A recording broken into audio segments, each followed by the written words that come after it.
শান্তি সালাম হলো আল্লাহর নাম। আমার ভাইরা হযরত আলী সালাম দেওয়ার পর ফাতেমার দুইটা হাত হযরত আলী ধরে মুসাফা করলো। এত সুন্দর করে ফাতেমা সেদিন সেজেছিল। হযরত আলী ফাতেমাকে দেখার পর দুইটা চোখ জোড়ায় বলে, ফাতেমা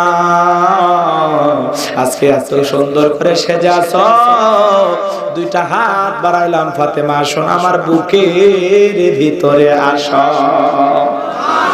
হযরত আলী ফাতেমাকে বুকের সাথে চেপে ধরার পর ফাতেমা ডেকে বলে, স্বামী গো, আর কোনদিন আপনার ফাতেমা আপনার জন্য সাজবে না। এই কথা শোনার পর হযরত আলী ডেকে বলে, ফাতেমা তুমি কি বলতে চাও? ফাতেমা ডেকে বলে, স্বামী গো, তুমি কি জানো না জন্মিলে মরতে হবে? আমার তো একদিন চলে যাওয়া লাগবে, আমার যাওয়ার সময় হয়ে এসেছে। কিন্তু যাওয়ার পূর্বে আমি আপনাকে বলি, স্বামী গো, আমি যদি মারা যাই, ও স্বামী বেশি মানুষকে জানাজা দেবার জন্য ডাকবেন না, ও স্বামী অল্প কয়েকজন মানুষকে ডাইকা জানাজা দেবেন। হযরত আলী ডেকে বলে, বিবি রে শোনো, তুমি কি কথা বলতে চাও? ও বিবি তুমি কি কথা বলতে চাও? তুমি যদি চলে যাও, আমি আলীকে ভালোবাসার মতো আর কেউ থাকবে না। রাতের বেলায় আমার পায়ে কে জয়তুনের তেল মালিশ করে দিবে? ফাতেমা হযরত আলীর পায়ে জয়তুনের তেল লাগায় দিত। আলী ডেকে বলে, বিবি তুমি খাতুনে জান্নাত হয়েও কেন রাতের বেলায় ঘুম জায়গা আমার পায়ে তেল মালিশ করে দিতেছ, ব্যাপার কি? ফাতেমা ডেকে বলে, স্বামী গো, আল্লাহ পাক আমাকে খাতুনে জান্নাত বানাইছে এটা আমি জানি, আর তুমি স্বামীর খেদমত করার পর জান্নাত পাবো এটা আমি মানি। এই কথা শোনার পর হযরত আলী ডেকে বলে, তুমি যদি চলে যাও তাহলে আমার হাসান হোসেন কাকে মা বলে ডাকবে?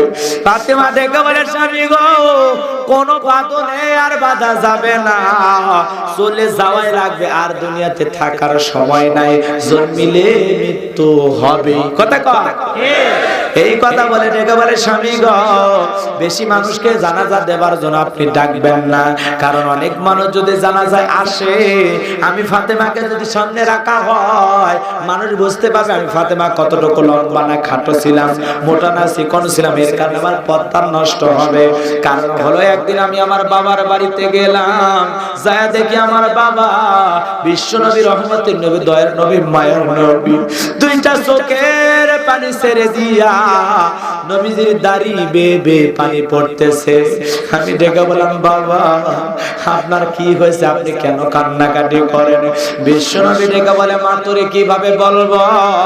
ফাতেমা ডেকে বলে, বাবা কি হয়েছে? আমার মা খাদিজা মারা গেছে এই জন্য কান্দেন, চাচা আবু তালেব বড় ভালোবাসতো এই জন্য কান্দেন। ডেকে বলে, না মা না, আমি তোর মা খাদিজার কথা মনে পড়ে কান্দি না,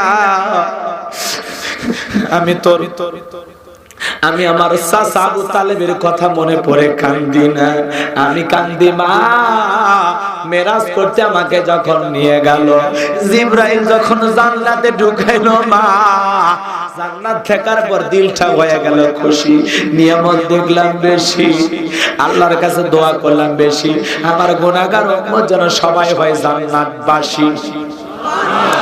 কিন্তু মা আমাকে যখন জাহান্নামে প্রবেশ করানো হলো, মা আমি জাহান্নামের ভিতরে তাকায় দেখি, মা জাহান্নামী নারীদের সংখ্যাই হলো বেশি। ও মা আমি তাকায় দেখলাম জাহান্নামে নারীদের সংখ্যা বেশি। মা আমি তখন একবার এদিক তাকাইলাম ওদিক তাকাইলাম, শুধু নারীদেরকে বেশি জাহান্নামে দেখলাম। এক শ্রেণীর নারীদের দেখি মা চুলের মুঠি আসমানের দিকে তুলে ধরা হয়েছে, মা পা থেকে মাথা পর্যন্ত জাহান্নামের আগুন দাউ দাউ করে জ্বলে। মহিলার চিৎকারে মনে হয় আসমান জমিন ভেঙে পড়বে। মা গরম পানি যেরকম থকবক থকবক করে জাহান্নামের আগুনে পড়তেছে, আর মহিলারা এরকম থকবক থকবক করতেছে। নাউজুবিল্লাহ নাউজুবিল্লাহ। জাহান্নামের আগুনে জ্বলতেছে বাজার। বিশ্বনবী ডেকে বলে, আমার সাহাবীরা, বিশ্বনবী ডেকে বলে, ভাই জিবরাইল এই জাহান্নামে নারীদের সংখ্যাও দেখলাম বেশি, এদের কষ্ট আযাবও দেখলাম বেশি। কি কারণে নারীদের এইভাবে শাস্তি দেওয়া হয়? জিবরাইল থেকে বলে, নবী গো, এই সমস্ত নারী তো তারাই যারা দুনিয়াতে বেপরদায় চলাফেরা করতো, মাথায় পর্যন্ত কাপড় দিত না।